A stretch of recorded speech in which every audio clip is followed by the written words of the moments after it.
This polynomial has fooled countless students. Let us factor x to the fourth plus x squared y squared plus y to the fourth the clever way. Notice that the given expression can be reduced to the form a squared minus b squared, which is the difference of two squares. We can do that by adding and subtracting simultaneously a chosen expression. Note that x to the fourth plus x squared y squared plus y to the fourth would be a perfect square if the middle term is 2x squared y squared, because we have a square plus 2ab plus b squares, right?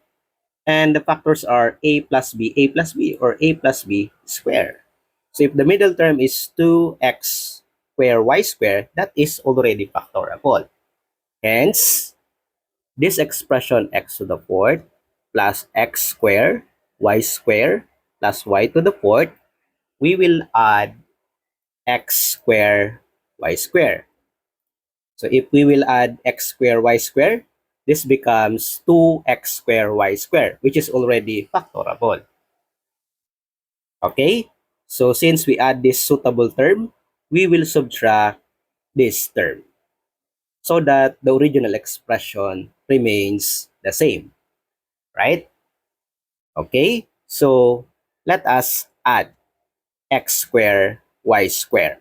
So we have x to the fourth plus 2x squared y squared. So we add this and this plus y to the fourth minus x squared y squared. Now, this is already factorable. That is in the form a squared plus 2ab plus b squared. And the factors are a plus b, or the square of a plus b. So, we have take the root of x to the fourth, that is x squared.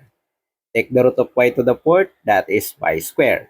And then since addition, that the middle term is positive, so we add here, and then everything is raised to 2. Okay? Then minus, so we can rewrite this.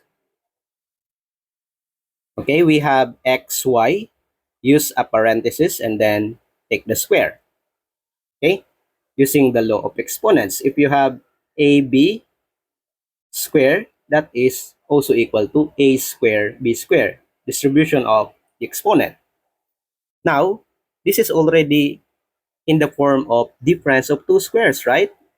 So we have square here, square, and then subtract. So that is already in the difference of two square form.